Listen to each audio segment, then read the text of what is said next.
Coming up on Arirang News. The South Korea government begins sending notifications ahead of taking administrative action, possibly the suspension of licenses, to doctors who have not returned to their duties. Meanwhile, medical schools have asked for a higher number of admissions than the government-planned increase of 2,000. Seoul and Washington named their chief negotiators to start a fresh round of talks on splitting the bill for the U.S. troops stationed in South Korea. We take a look at why the appointment comes unusually early for a pact that would take effect in 2026. South Korea's gross national income per capita rebounded to over $33,000 last year, thanks to a pickup in economic growth and a relatively stable currency against the greenback.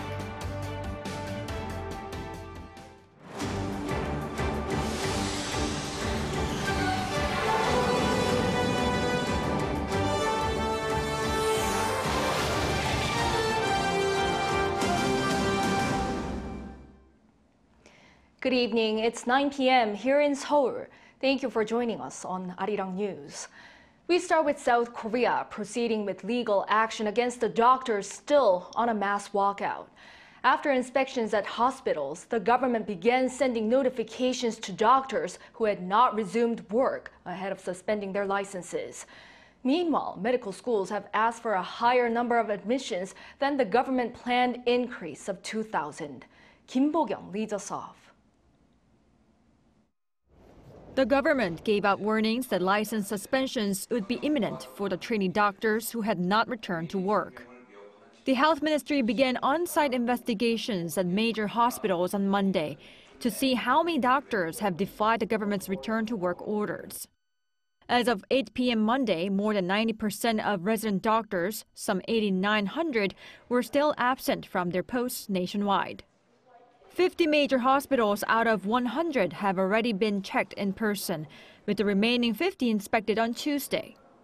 Health officials have already secured evidence in relation to 7,000 trainee doctors and plan to notify them that the government will take steps to enforce disciplinary action. As soon as the violations for not returning to work are confirmed, the government will start license suspension procedures. We are going to issue notices of such administrative measures starting Tuesday. Doctors will be allowed to defend themselves through statements of opinion delivered over the next 2 weeks before their licenses are officially suspended.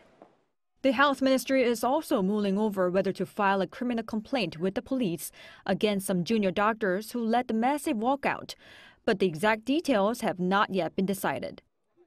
Meanwhile, as of Monday, a total of 40 medical schools have reportedly informed the Education Ministry of the exact size of their quota increases.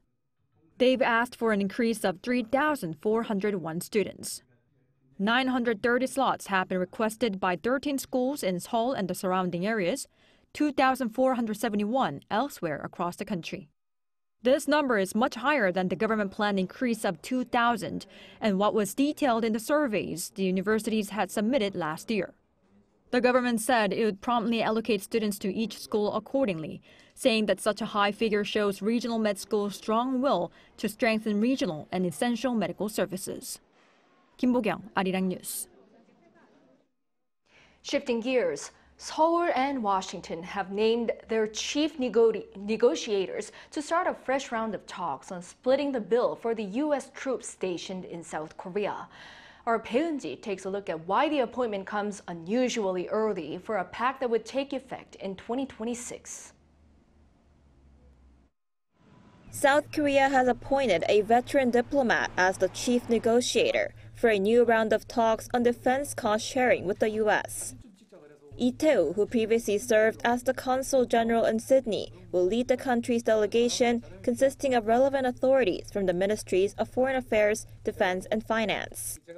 The team will hold talks with a U.S. delegation led by Linda Specht, a senior advisor and U.S. lead negotiator for security agreements at the State Department. I feel the heavy weight on my shoulders, but I will do my best to ensure that a rational level of defense cost sharing is achieved to provide a stable stationing environment for the deployment of US forces Korea, an essential element of combined defense posture between South Korea and the US. Since 1991, South Korea has been shouldering the costs needed for U.S. troops to be stationed in Korea, including labor, logistics, and construction costs. The two countries have regularly held talks on how to share these costs, and the upcoming talks will be the 12th. The most recent deal was signed in 2021 and will be effective until the end of next year. With almost 2 years left before it expires, it's unusual for the two countries to begin negotiations again. This is widely seen as a move aimed at reaching an agreement before the possible re-election of former U.S. President Donald Trump, who during his presidency had accused South Korea of free riding, demanding it pay as much as $5 billion a year. But the foreign ministry has denied the speculation, saying early preparation has nothing to do with the election in November. There have been cases in the past where defense cost-sharing talks took a considerable amount of time. Considering these circumstances, a representative has been appointed to allow sufficient time before the next round of negotiations. More than 28,000 American troops are currently stationed in South Korea as part of efforts to deter North Korea's nuclear threat and to strengthen combined readiness. Peunji, Arirang News. In other news, South Korea's gross national income per capita, which is the amount of money earned per person in the country, rebounded last year to above $33,000, mainly thanks to the relatively stable currency against the greenback. Our correspondent Moon Hae-ryun reports. Preliminary data released by the Bank of Korea on Tuesday show that the country's gross national income per capita rose by 2.6% in 2023 compared to the year before, on the back of stabilizing exchange rates. South Korea's GNI per capita jumped to $33,745 last year after dipping below the 33,000 mark in 2022 due to a weak Korean won against the greenback. It first passed the $30,000 mark back in 2017 and peaked to some $35,000 in 2021 during the post-pandemic economic recovery, before plummeting again in 2022, falling below Taiwan's GNI per capita for the first time in 20 years. In 2023, however, South Korea's GNI per capita overtook Taiwan once again due to Taiwan's currency falling against the dollar.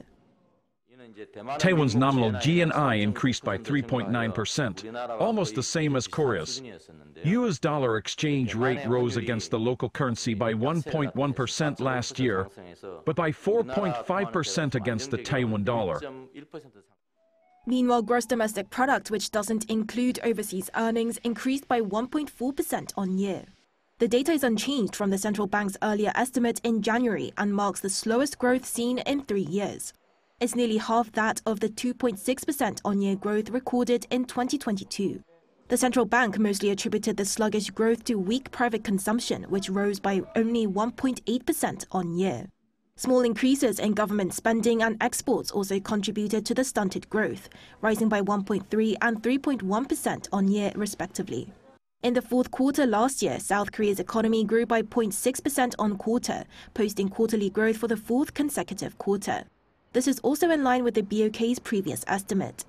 Positive growth in the fourth quarter was mostly led by an increase in exports thanks to a recovery in the chip sector despite a drop in construction investment. Moon Hae-ryun, Arirang News. President Yoon says investments in young people give some of the best bangs for the buck. His remarks came at a policy discussion to empower young people, where he has promised to expand the National Scholarship Program and tax breaks for childbirth incentives. Our presidential office correspondent Kim Do-yeon has more. The South Korean government is expanding its national scholarship program so that 1.5 million college students will be eligible, up from the current 1 million. That's more than half of slightly more than 2 million enrolled college students. The announcement came as President Yoon Suk-yeol held a policy discussion in the city of Gangwon in Gyeonggi-do Province on empowering young people. 먼저 청년들이 희망을 가질 수 있어야 나라의 미래도 열어갈 수 있습니다. 청년들이 걱정 없이 공부하고 일하며 꿈을 키우고 미래를 준비할 수 있도록 하겠습니다. In addition, work-study programs will expand. By 2025, 200,000 students will be able to participate. And a new, quote, housing scholarship will provide students with up to 2,400,000 Korean won annually. That's about $1,800 US. The government will also open up the Youth Leap account to more people. The savings account is for 19 to 34-year-olds earning up to 60 million won or around $46,000, allowing savings of up to $38,000 after 5 years with an interest rate of 6%. The income limit will increase to include more people. 그야말로 재정 투자를 했을 때 투자 효과가 엄청나게 큰 겁니다. 그야말로 청년들에 대한 이런 약간의 투자는 그야말로 돈 되는 장사다 이 말입니다. President Yoon also emphasized direct involvement of young people in shaping government policy, saying they're able to see the world fairly and just. Meanwhile, it wasn't just about the opportunities, but it was also about the struggles, including single mothers struggling to receive child support from their former husbands. Especially if the introduction of the advance payment system is introduced, the state will pay child support up front and then ensures that it be collected from the non-custodial parent. I believe it's important to instill a sense of responsibility in non-custodial parents towards their children. This was President Yoon's pledge during the campaign, and an official from the Ministry of Family answered that relevant ministries are shaping practical measures to make this possible by the second half of next year.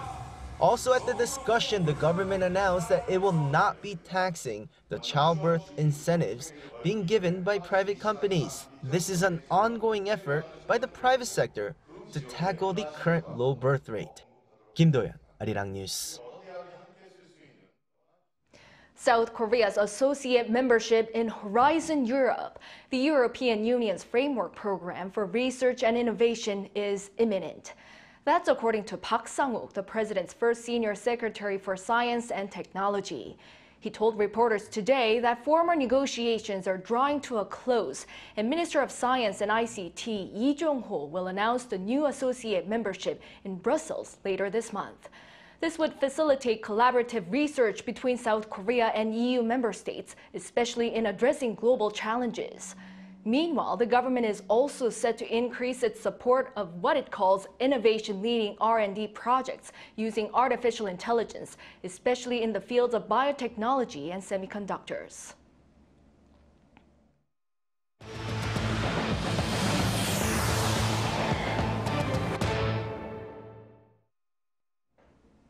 The head of the International Atomic Energy Agency, Rafael Grossi, has said that test runs of the light water reactor have been observed at North Korea's Yongbyon nuclear complex.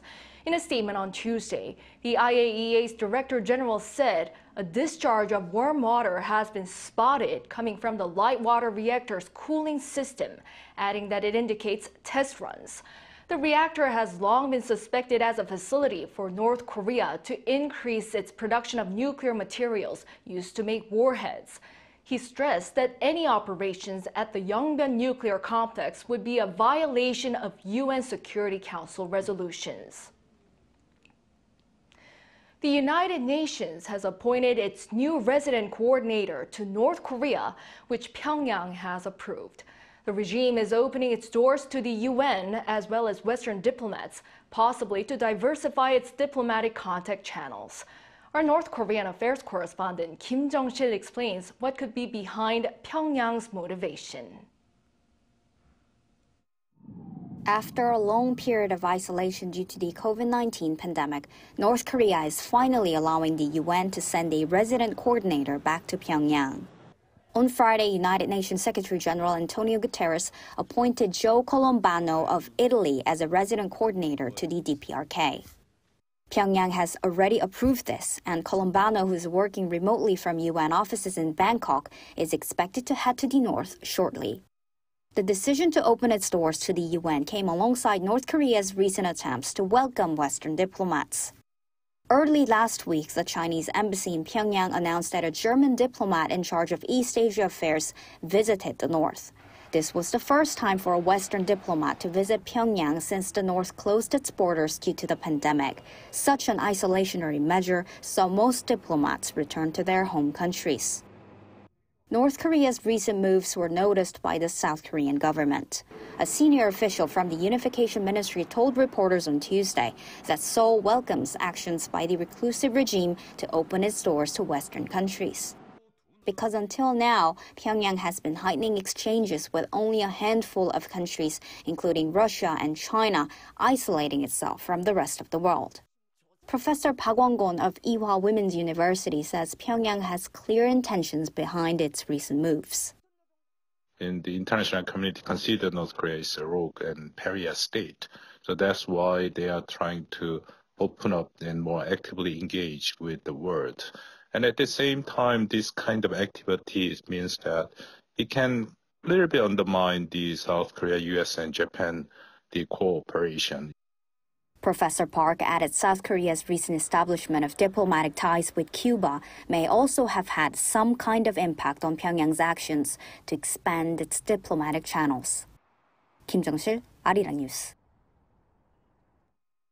China has set its 2024 economic growth target of around 5%, which analysts describe as ambitious, amid challenges facing its development, including sluggish property market and weak investor confidence.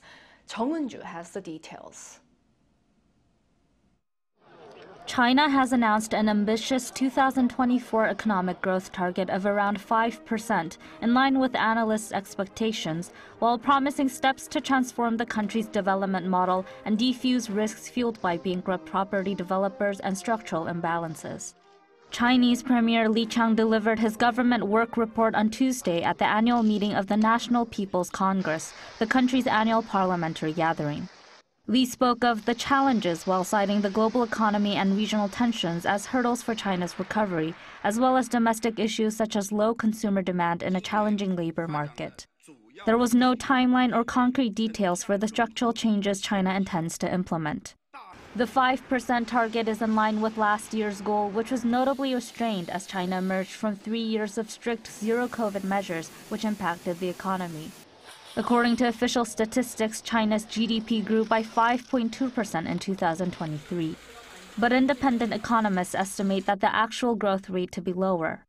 The International Monetary Fund projects that China's economy will grow by 4.6% this year. Li also flagged higher defense spending while hardening the rhetoric on Taiwan and dropping previous mentions of peaceful reunification.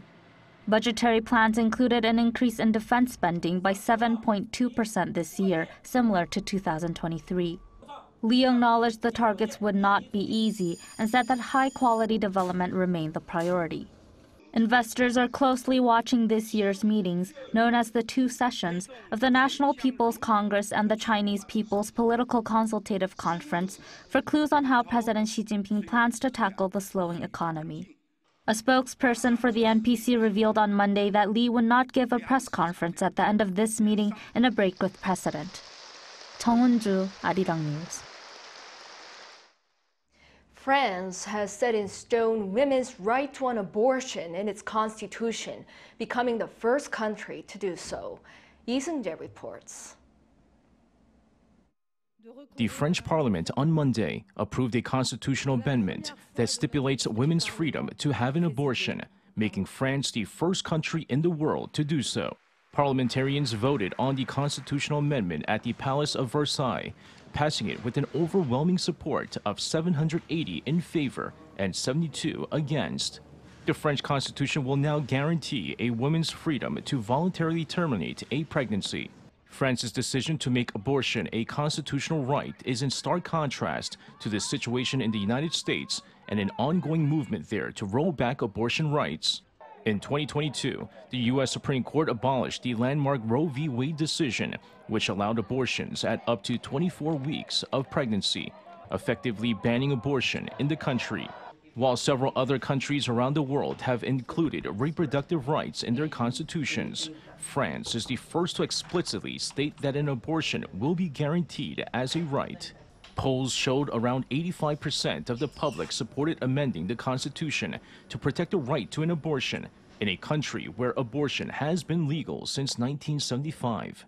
Following the vote in Parliament, President Emmanuel Macron said the decision was a source of pride for France and a message to the world. He also announced that he would celebrate International Women's Day on the 8th by publicly recognizing the National Day of the Constitution.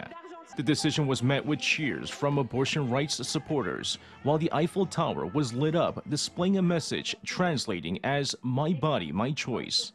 Right before the vote, the Vatican expressed its opposition in a statement, saying there is no right to take a life. Watchers believe the latest decision by France could pave the way for other countries to guarantee the right to abortion in their constitutions. Lee Seung-jae, Arirang News. The U.S. Supreme Court ruled against Colorado's efforts to keep former President Donald Trump from state's presidential primary ballots. This came a day before Super Tuesday. Yoon explains. A day before Super Tuesday, when the largest number of states will be holding presidential primaries or caucuses, the U.S. Supreme Court unanimously restored Donald Trump to the 2024 presidential primary ballots. The state of Colorado had barred Trump from its Republican primary, arguing he incited the 2021 January 6th Capitol riot. While there was sharp disagreement among the Supreme Court justices on the relevance of a post-Civil War provision to prevent former office holders who engaged in insurrection from holding office again, all 9 justices unanimously agreed that Trump remain on the ballot on the basis that the 14th Amendment did not allow individual states to bar the former president from running for president, and that only Congress had that power. They were unanimous in their ruling, and they said that Colorado's unable to disqualify Trump. Interestingly, they said nothing about the logic of Colorado Supreme Court. They said nothing about the underlying finding that Donald Trump did engage in insurrection, and instead they said procedurally, a state can't make that determination, but this is something that Congress has to step up and do. Trump's case was the first at the Supreme Court dealing with a provision of the 14th Amendment. And while Monday's unanimous ruling is specific to Colorado, it also overrides state-level decisions to remove Trump from the GOP primary ballot in Maine and Illinois, where his inclusion had also been on hold. This was also the High Court's most direct involvement in a presidential election since the case of Bush versus Gore in 2000 regarding a vote recount in the presidential election. With Monday's ruling, the Supreme Court has cleared the way for Donald Trump to remain on the ballot in all 50 states. 이은진, 아리랑 뉴스.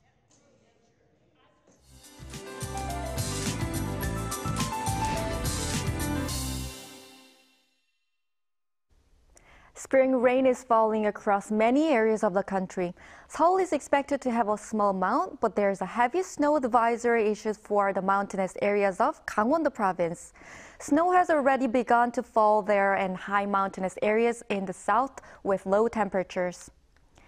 The area will receive up to 15 centimeters of heavy snow by tomorrow. Most of the rain in inland areas will stop tonight. However, the East Coast will receive up to 30 millimeters of rain by tomorrow and 40 on Jeju Island until the day after tomorrow. Tomorrow, Seoul will start off at 2 degrees Celsius, Gwangju, Daegu, and Gyeongju 5 degrees. Daily highs in Seoul will move up to 10, Daejeon, Daegu, Busan, and Jeju 11 degrees Celsius. Some slight rain is forecast in southern inland areas in the late afternoon tomorrow, and rain and snow are expected in Gangwon-do, Chungcheongbuk-do, and Gyeongsangbuk-do provinces on Thursday. That's all for Korea. Here are the weather conditions around the world.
Well, that is all for this newscast. Thank you for watching. We'll be back at 10 p.m. with the AI headline news.